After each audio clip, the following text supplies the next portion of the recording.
Hello बच्चों, मैं ममता Jain class 9th geography के अंदर आपका स्वागत करती हूँ। बच्चों, लास्ट वीडियो के अंदर अपन ने अपना ज्योग्राफी का थर्ड चैप्टर जिसका नाम है अपवाह स्टार्ट कर दिया था और अपवाह चैप्टर का आज अपन सेकेंड पार्ट देखेंगे। तो अपवाह चैप्टर का फर्स्ट पार्ट के अंदर अपन ने देख लिया था कि अपवाह या नदी तंत्र किसे कहते हैं, और अपन ने उसके साथ क्या देखा था कि हमारी जो भी नदियाँ हैं वो दो जगह से निकलती है, एक तो हिमालय पर्वत से और दूसरी प्रायद्वीपीय पठार से। और अपन ने उस वीडियो के अंदर देख लिया था कि जो हिमालय से निकलने वाली नदियाँ हैं उनकी क्या विशेषताएं, और जो प्रायद्वीपीय पठार पेनिनसुलर प्लेटू से जितनी भी नदियाँ निकल रही है उनकी क्या विशेषता है। अब बच्चों, अपन लेसन को आगे बढ़ाते हुए आज देखेंगे अपन नदी तंत्र। तो जैसा मैंने आपको पहले बताया था कि हिमालय से भी नदियाँ निकल रही है और प्रायद्वीपीय पठार से भी नदियाँ निकल रही है। अब हिमालय से गंगा, यमुना, ब्रह्मपुत्र, सिंधु नदी ये सब निकलती है, और प्रायद्वीपीय पठार से तापी, कृष्णा, कावेरी, नर्मदा, गोदावरी ये सारी नदियाँ निकलती है। तो हम आज हिमालय पर्वत से निकलने वाली जो नदियाँ हैं उसमें से प्रमुख 3 नदियों के तंत्र पढ़ने वाले, गंगा नदी तंत्र, ब्रह्मपुत्र नदी तंत्र और सिंधु नदी तंत्र। और उसमें से भी सबसे पहले आज अपन देखेंगे सिंधु नदी तंत्र। तो बच्चों, सिंधु नदी तंत्र तो सबसे पहले अपन देखेंगे कि मैं आपको पहले बता चुकी हूँ कि ये नदी तंत्र का मतलब होता है एक मुख्य नदी और उस मुख्य नदी के अंदर कई सारी छोटी छोटी नदियाँ आकर के मिलती है। तो ये पूरा कहलाता है नदी तंत्र या अपवाह या द्रोणी भी इसको कहते हैं। तो सिंधु नदी का उद्गम क्या है? सिंधु नदी तिब्बत के अंदर मानसरोवर झील से इसका उद्गम है, और तिब्बत कहाँ है? अपना चीन का आधिपत्य है इसके ऊपर। तो सिंधु नदी उद्गम कहाँ से हो रहा है? चीन से हो रहा है, और सिंधु नदी चीन से निकल करके भारत में आती है और भारत से पाकिस्तान में जाती है। इसलिए बच्चों, सिंधु नदी को अपन अंतर्राष्ट्रीय नदी भी कहते हैं। क्या कहते हैं? अंतर्राष्ट्रीय नदी। और सिंधु नदी पाकिस्तान की राष्ट्रीय नदी भी है। तो आज अपन इस अंतर्राष्ट्रीय नदी सिंधु नदी का सिंधु नदी तंत्र देखने जा रहे हैं। तो सबसे पहले अपन को ये देखना है कि जो सिंधु नदी है वो तिब्बत के अंदर मानसरोवर झील से इसका उद्गम है, और शेरमुख नामक हिमनद से ये निकलती है। हिमनद या हिमानी जो बर्फ की नदी, तो वहां से ये सिंधु नदी निकलती है। तो यहाँ पे अपना तिब्बत कहाँ है? नक्शे में अपन देख लीजिए यहाँ पर। तो यहाँ से ये नदी निकलती है और उत्तर से जाती हुई ये वापस कहाँ चली जाती है? पश्चिम में। तो सिंधु नदी उत्तर से निकलती हुई पश्चिम की तरफ जाती है। और मैं आपको पहले बता चुकी हूँ ये 3 देशों को पार करती है, इसलिए इसको अंतर्राष्ट्रीय नदी भी कहते हैं। अब यहाँ से ये उसका उद्गम तो हो गया तिब्बत या मानसरोवर झील से, वहां से फिर आगे जाती है और यहाँ लद्दाख से होती हुई जास्कर पर्वत से आगे बढ़ती है। मतलब लद्दाख एक पर्वत है और जास्कर भी दूसरा पर्वत है। इन दोनों पर्वतों के बीच से ये सिंधु नदी आगे आती है और यह नंगा पर्वत को पार करती हुई पाकिस्तान के अंदर प्रवेश करती है। मतलब यहाँ पर ट्विस्ट आता है, उत्तर से लेके जब पश्चिम आती है तो यहाँ पर नंगा पर्वत है, वहां से ये पार होकर के आती है और यह लद्दाख और जास्कर पर्वत के बीच में से निकलती है। अब इसके अंदर कई सारी सहायक नदियां भी मिलती है। मैंने आपको पहले ही बता दिया है, अपन नदी तंत्र पढ़ रहे हैं और नदी में एक नदी नहीं होगी, कई सारी सहायक नदियां होगी। तो इसमें जो सहायक नदियां आती है वो जास्कर, नुब्रा, कुंजा, चिनाब, झेलम, ब्यास, रावी, सतलज, शोक आदि अनेक नदियां इस सिंधु नदी के अंदर जुड़ती जाती है और सिंधु नदी तंत्र बनता जाता है। तो अभी तक अपन ने देख लिया कि सिंधु नदी का उद्गम कहाँ है? तिब्बत में, और तिब्बत चीन के पास है। तो तिब्बत से निकलते हुए मानसरोवर झील के अंदर शेरमुख नामक हिमनद से ये निकलती है। अब नंगा पर्वत के ऊपर उत्तर में गोर्ज पहाड़ को, जैसे गोर्ज क्या होता है? जब किसी पहाड़ को नदी बीच में से काटती है तो उसे गोर्ज कहते हैं। तो नंगा पर्वत के उत्तर में ये क्या करती है? गार्ज बनाती हुई नीचे की तरफ वापस पाकिस्तान के अंदर प्रवेश करती है, और पाकिस्तान के अंदर भी कहाँ जाती है? अटक के अंदर जा करके ये मैदानी इलाकों में आ जाती है, और फिर जब ये पाकिस्तान के मैदानी इलाकों में आती है तो पुनः ये दक्षिण के अंदर जा करके वापस अरब सागर के अंदर जा करके मिल जाती है। तो इस प्रकार सिंधु नदी का जो रास्ता क्या हो गया? यहाँ से स्टार्ट हुआ इसने, कहाँ से?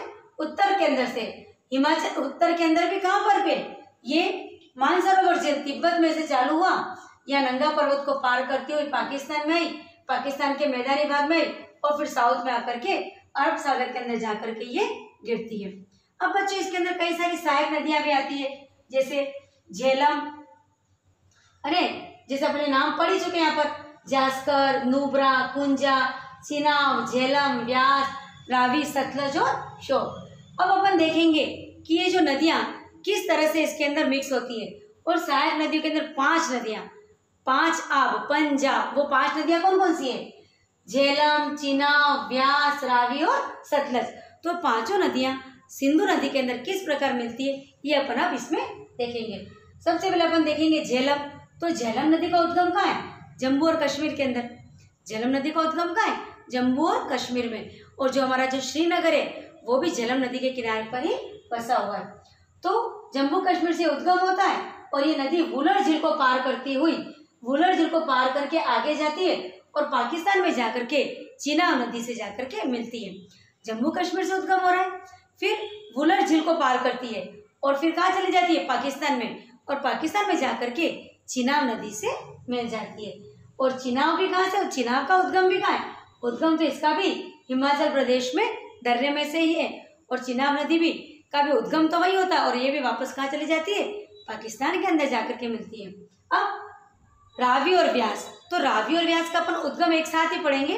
रावी और व्यास नदी का उद्गम भी कहाँ है? रावी का तो रोहतांग दर्रे में और व्यास का वही हिमाचल प्रदेश के अंदर ही इसका उद्गम है। तो रावी और व्यास के अंदर अपन देखेंगे कि जो व्यास नदी है वो केवल भारत के अंदर ही बहती है, ये पाकिस्तान में नहीं जाती है। ये सारी नदियां मिलती तो सिंधु नदी में, लेकिन जो व्यास नदी है वो केवल भारत के अंदर ही बहती है। तो जो रावी व्यास नदी केवल भारत में बहती है और वो भी कौन से कहाँ से आती है? इसके हिमनद का नाम है व्यास कुंड। तो व्यास नदी का जो उद्गम है वो है व्यास कुंड, और जो ये रावी नदी है वो उसका उद्गम स्थल है रोहतांग दर्रा।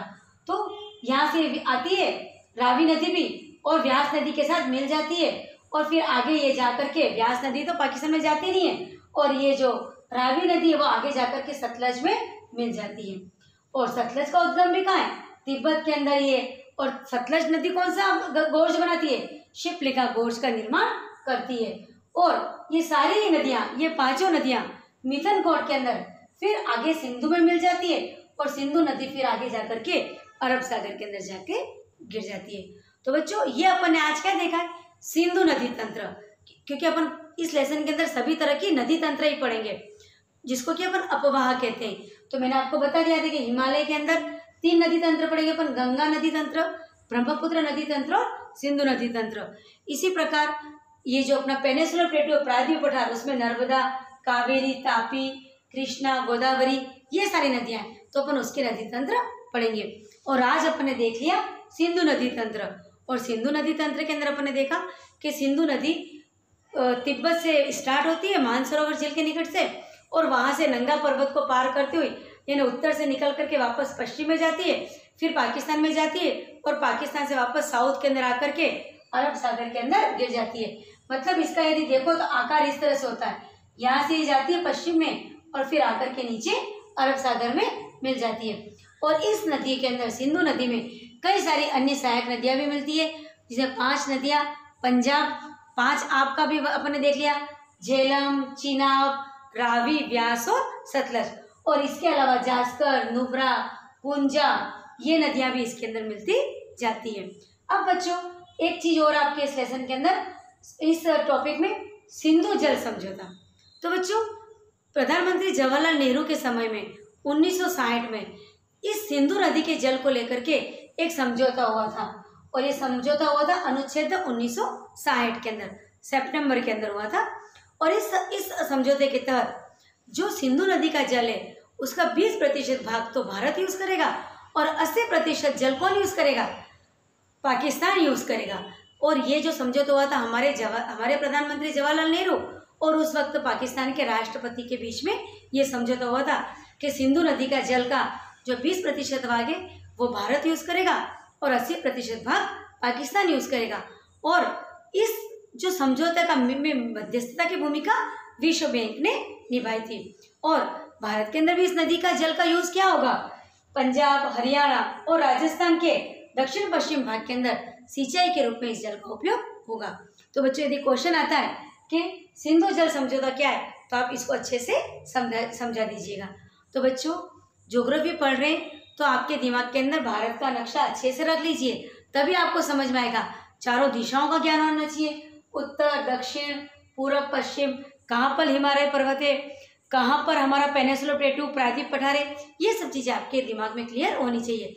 और ज्योग्राफी पढ़ते टाइम आप पेन कॉपी को अपने पास रखिए, ताकि आपको जो मैं बोलती हूँ उससे भी आप नोट्स बना सकते हो।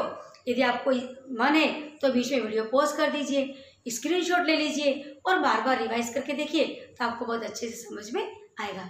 तो बच्चों आज के वीडियो में इतना ही काफ़ी है। अगले वीडियो के अंदर अपन देखेंगे गंगा नदी तंत्र। तब तक के लिए थैंक यू।